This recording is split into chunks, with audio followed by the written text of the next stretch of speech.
The topic of the day is traps. Traps are an iconic part of Dungeons & Dragons and the entire adventure genre as well. Indiana Jones would be nowhere near as entertaining if he never had to jump across pits or dodge wall spikes or outrun giant boulders. These are the things that capture our imagination and prove that we are the heroes, not mere grave robbers. But many D&D players hate traps. Traps are seen as boring and they slow down the pace of the game. No one wants to move 5 feet at a time, checking every square for new traps. Personally, I love traps, and I believe that most traps are being used incorrectly. So how is it that such an iconic part of our game has fallen so far out of favor? Hello Internet, I'm Steven the DM, and this is Basic Dungeoneering, where I give you some tips on how to run D&D. I would roll the title credits here, but the budget is tight, so hit that sub button, and maybe I'll get you a title next week. Well, let's start at the beginning. In the original Dungeons & Dragons books, there was a single rule for traps, just one. When a player moves across a trap, roll a die, and if you roll a 1 or a 2, the trap is sprung. There were no rules for detecting or disarming traps, and players were expected to have their own solution to bypass the trap. Usually that solution was for one player to poke it with a 10-foot pole while the rest of the party hides around the corner. This system was entirely reliant on the cunning and skill of the players, not the characters. And soon, a new class was introduced to the game, the Thief. I originally planned for words to show up on screen, but like I said, the budget's tight. Now, the Thief had the ability to disarm traps, and this new ability actually caused a major shift in how the game was played. As a player, you no longer needed to understand the engineering behind a trap to disable it. Instead, you just roll some percentile dice and hope for the best. Then your character, who has the required knowledge, can disable the trap. On the whole, this was a much-needed change because, let's face it, we aren't all mechanical engineers. This rule trades away a little bit of player agency, but we've streamlined the game to make it more accessible. This seemingly small change in how we run traps had much broader implications as later editions continued to streamline traps even more. With 5th edition, you can mostly reduce trap descriptions down to like 4 lines. There's a DC or difficulty check to see if your character can spot the trap. Then there's a DC for disarming the trap. If the trap is triggered either because you failed to spot it or to disarm it, then there's usually a DC for a saving throw. And this represents the ability of your character to either jump out of danger or being so tough you can shrug off some of the damage. Then we have the damage roll. The Dungeon Master rolls a set amount of dice, and the character takes damage equal to the results, or half if the character passed their saving throw. Now, after that barrage of rules, if you're thinking, wow, of course people think traps are boring, it's 3 difficulty checks and a damage roll, then you're partly right, but not entirely. The core problem with 5th edition trap rules isn't the short description, it's that the rules as written have taken out player agency entirely. We're no longer trading a little bit of narrative freedom for ease of play. Instead, we are devolving an entire encounter to dice rolls. Wait, you say, isn't combat entirely dependent on dice as well? And to that, the answer is no. Much of combat is decided by the dice rolls, yes, but the players choose what abilities, tactics, and strategies they believe is the best to win the encounter. A standard trap encounter doesn't present the players with any meaningful choices. The DM rolls dice, and the player takes damage. Rogar takes 35 points of damage. Oh no! I've only got 85 points left! Oh! Luckily, Xanathar's Guide to Everything has given us some guidelines to make complex traps that allow for more player interaction. These traps can be a lot of fun and are very interesting, but you probably won't see complex traps very often. They require a lot of prep for a DM, and they don't always fit thematically into a dungeon. Not every ruin has a wizard engineering complicated Rube Goldberg traps to ward off adventurers. So then we have to ask ourselves, why do we even bother putting traps in our game? And we need a better reason than because D&D always has traps. A better motive to include more traps in our game is that they function as a resource drain. Adventurers are expected to be able to handle 6 to 8 combat encounters every day, and that's a lot of combat. It's hard to coax our players into that many fights before they decide to take a long rest. Throwing a few traps into the mix allows us to put some pressure on the players without the need for another combat. So while many players say traps slow down their games, if you swap out a combat encounter for a few traps, you're actually saving that precious game time. For DMs that feel like their players are never challenged, this can be just what you need. Whittle away at their hit points first with some well-designed traps, and then watch them worry when that next pack of orcs shows up. Now, this motive isn't purely about game mechanics either. Sometimes our story requires a bit more tension, and putting more pressure on the players helps to build that feeling of fatigue and despair. Sometimes we want our players to realize that their characters live in a dangerous world, and that means they occasionally need to feel threatened outside of combat. Traps will help your players know that once they leave their tavern, nothing is safe. On the flip side, traps can also make your players feel heroic. Throwing easy traps at the players, knowing the party will cruise right past, will make them feel like an experienced adventurer that can handle any situation thrown at them. So now that we've established that throwing traps entirely out of the game is not the right solution, how do we use traps correctly? And it's rather simple, really. We add player agency back into them. This is incredibly easy to do. First, you need to telegraph to your players when there might be traps nearby. Maybe some dried blood nearby or crossbow bolts sticking out of the wall. Think about the beginning of Raiders of the Lost Ark. Our intrepid hero Indiana finds a suspicious beam of light, and he smoothly ducks under and around to a safe position before purposefully setting off the trap, revealing the decomposing body of a rival Tomb Raider. His fears are confirmed. This is not a safe place. This is it. This is where Forrestal cashed in. A friend of yours? A competitor. He was good. He was very, very good. Senor, nobody has come out of there alive. Don't make the mistake of thinking that every trap needs to cause damage. If you're running a trap-heavy dungeon, begin the adventure with a trap that's easily detected or has already been triggered. This is the way dungeon masters say, "Here be dragons." And also remember that traps are best used sparingly, so if you have a trap in every single room, your players will quickly begin searching for traps before crossing any hallway or opening any door.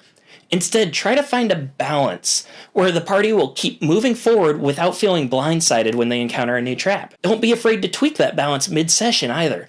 Traps do not exist in your dungeon until they are triggered, so you can add and remove them as needed for your pacing while the party is still exploring. Players hate to feel powerless, so good traps should reward smart play. In dungeon and trap design, never place a trap that must go off. Every trap should be avoidable or disarmable, or at the very least, survivable. Instant kills that blindside players are the best way to ruin a campaign. Now, here is the real secret for making traps fun for your players. When players do spring a trap, allow them the chance to narrate their actions. Give them some say in how the encounter resolves. For instance, if your player wants to disarm the trap, ask them how they will disarm the trap before their character breaks out the thieves' tools. Maybe they will purposefully trigger the trap, or they might attempt to disrupt the trigger mechanism. Don't make the player get too detailed. Like we mentioned earlier, they don't need an engineering degree to play the game. We just want a general idea of their strategy, and if they have a brilliant idea, maybe give them inspiration on the roll to disarm, or don't even ask for a roll, just give them an automatic success. Now, if a character unwittingly triggers a trap, give them the chance to respond before making their save. Tell them you feel a slight drag on your foot before hearing the snap of a tripwire. Quickly, what do you do? And if you feel like adding even more pressure, give them an audible countdown. 5, 4, 3, 2, 1, what do you do? Sometimes a player will get lucky and jump the right direction, entirely avoiding the trap.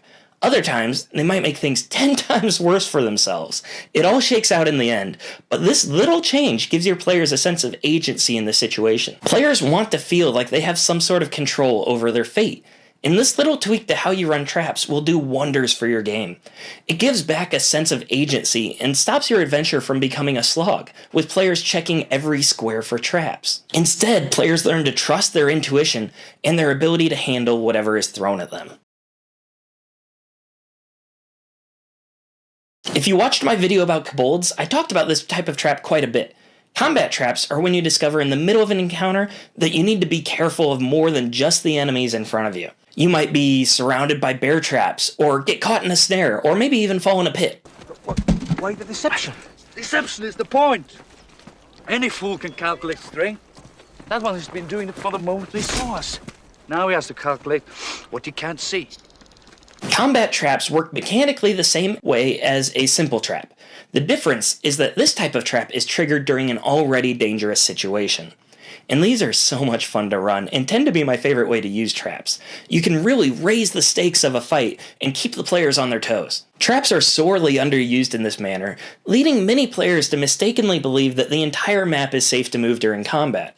It can be a ton of fun to subvert their expectations, and by doing so, we manage to challenge their tactical abilities and strategies. Combat traps tend to be the most useful when combined with ranged enemies.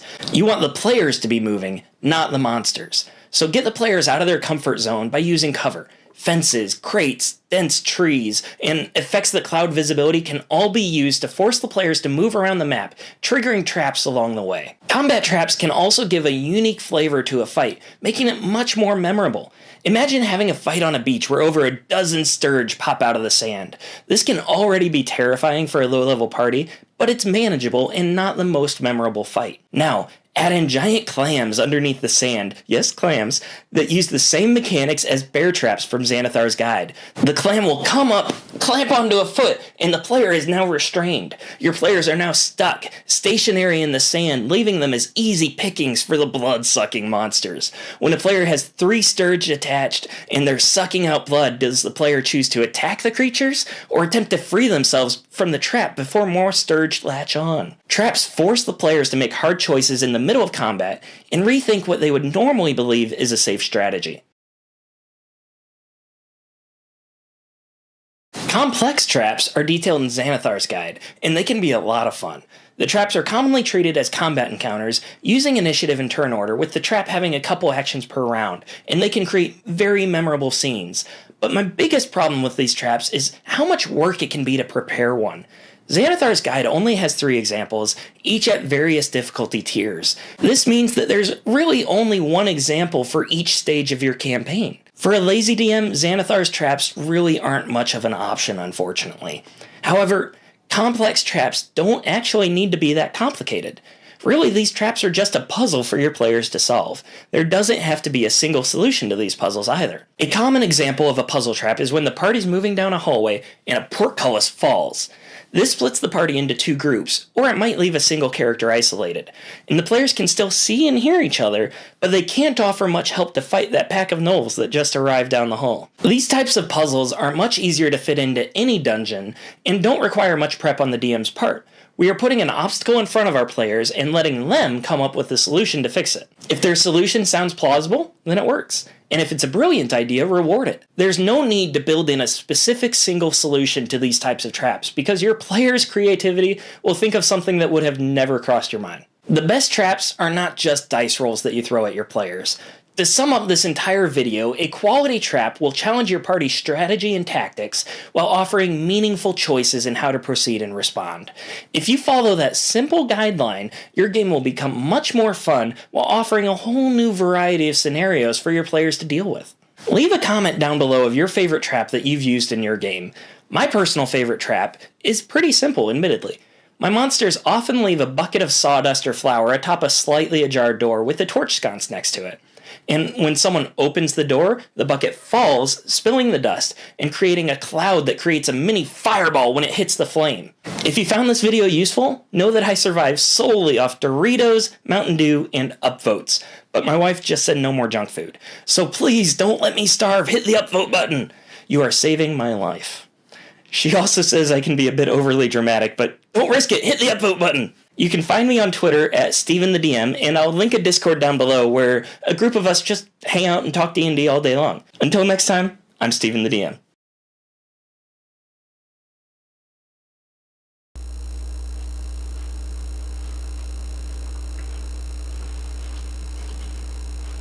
Ooga shaka, ooga, ooga, ooga chaka, ooga, ooga. I can't stop this feeling deep inside of me. Oh, don't believe it to be true. I don't know the words.